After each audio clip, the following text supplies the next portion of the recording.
नमस्ते और आप देख रहे हैं श्री कृष्णा न्यूज़। और बिहार जो बीपीएल है, बिहार विधानसभा चुनाव का जो रिजल्ट है लगभग एग्जिट पोल के माध्यम से आना चालू हो गया है। मैं आपको बता दूं, एग्जिट पोल जो चाणक्य टुडे है उसने महागठबंधन को 180 और एनडीए को 55 और अन्य को 8 सीटें आई है। जो सबसे बड़ी पार्टी जो निकल कर आ रही है अब बिहार की, जो बीपीएल की सबसे बड़ी पार्टी आ रही है। बीपीएल ऐसे तो बिहार पीपीएम लिंक होता है, मगर बिहार विधानसभा को भी बीपीएल कहा जा रहा है। बीपीएल में जो सबसे बड़ी पार्टी यानी सबसे बड़ी टीम है वो महागठबंधन है।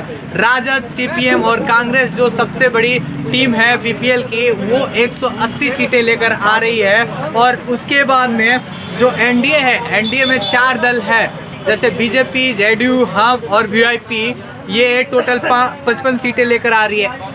अन्य एक तीसरा मोर्चा भी बना था, बहुत सारे मोर्चे बने थे बिहार में बीपीएल खेलने के लिए, जिसमें पप्पू यादव अलग बनाए थे, उपेंद्र कुशवाहा अलग बनाए थे, और एक सिंगल मतलब पार्टी थी जो लोजपा, उसने भी अलग अपना मोर्चा बनाकर चुनाव लड़ा था। कुल मिलाकर इनकी 8 सीटें जो चाणक्य टुडे ने बताया है उनकी तरफ से ये 8 सीटें हैं, यानी 55, 180 और 8 पर बीपीएल का फाइनल जो रिजल्ट है इतने पे ही टिकने वाला है। इसके बाद में 10 विधानसभा, जो छपरा जिले की 10 विधानसभा सीटों का मैं भी परिणाम बताने जा रहा हूँ, जिसमें है छपरा, एकमा, सोनपुर, परसा, अमनौर, मढ़ौरा, तरैया और गढ़खा, बनियापुर और मांझी है। ये 10 विधानसभा सीट जिस पर एनडीए ने भी अपना प्रत्याशी उतारा था और महागठबंधन ने भी प्रत्याशी उतारा है। श्री कृष्णा न्यूज़ ने ग्राउंड रिपोर्ट से ग्राउंड सर्वे करने के बाद में इन रिपोर्टों पर नतीजा पर एग्जिट पोल की तरफ बढ़ रहा है। और मैं आपको बताने जा रहा हूँ, छपरा जो सीट है यहाँ से आरजेडी और बीजेपी लड़ रही थी, जिस पर एग्जिट पोलों में हमारे तरफ से कृष्णा न्यूज़ के तरफ से बीजेपी जीत रही है, यानी डॉक्टर सीएन गुप्ता बीजेपी से यहाँ पर लीड कर रहे हैं। और दूसरा जो सीट है सोनपुर, यहाँ पर भी आरजेडी और बीजेपी की तरफ से लड़ाई थी, यहाँ पर आरजेडी की जीत लगभग तय मानी जा रही है, यानी डॉक्टर रामानुज यादव होंगे जो मतलब जीतेंगे, जो आरजेडी उम्मीदवार होंगे।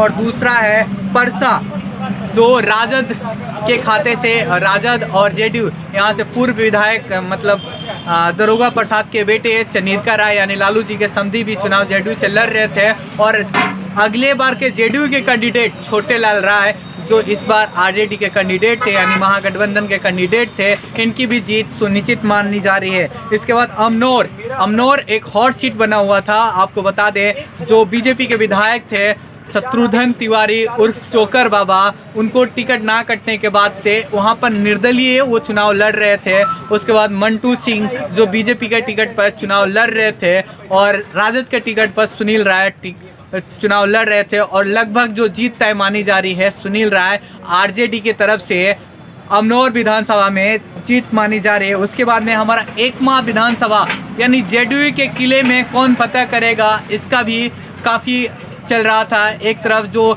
3 बार के विधायक धूमन सिंह और दूसरी तरफ श्रीकांत यादव चुनाव लड़ रहे थे, जो नए उम्मीदवार थे आरजेडी ने उतारा था, उनकी भी मतलब परिवर्तन के नाम पर जीत निश्चित मानी जा रही है, यानी श्रीकांत यादव भी एकमा से राजद के जीत उम्मीदवार हो सकते हैं, यानी जीत सकते हैं। उसके बाद में तरैया है, तरैया से बीजेपी से ज्ञानचंद मांझी थे और आरजेडी से बीजेपी से जनक सिंह थे तरैया से, और सिपाही महतो थे तरैया से। यहाँ से भी आरजेडी जीत निश्चित दिखाई दे रही है। इसके बाद से हमारा एक और सीट है मढ़ौरा विधानसभा।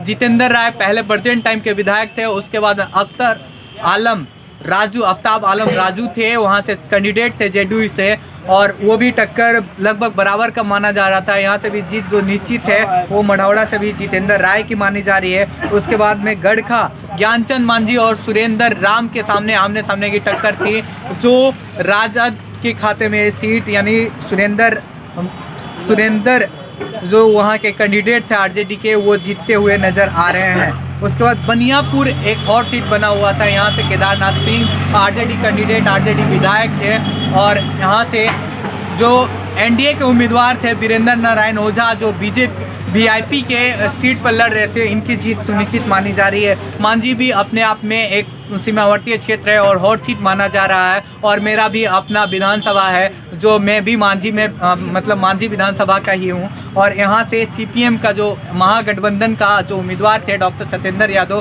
की जीत मानी जा रही है। यहाँ से जेडीयू उम्मीदवार थी माधुरी सिंह को हरा के लगभग हारना तय माना जा रहा है, और यहाँ से डॉक्टर सत्येंद्र यादव की जीत सुनिश्चित मानी जा रही है थी। और ये थी छपरा विधानसभा की 10 सीट की मतलब 5 उम्मीदवारों की सूची। आगे भी हम 10 तारीख को सुबह 6 बजे से आप लोगों को हर पल की छपरा की हर पल हर 10 विधानसभा की अप टू डेट हम लोग देते रहेंगे। मैं गजेंद्र कुमार राय, कैमरामैन आशीष के साथ, पटना।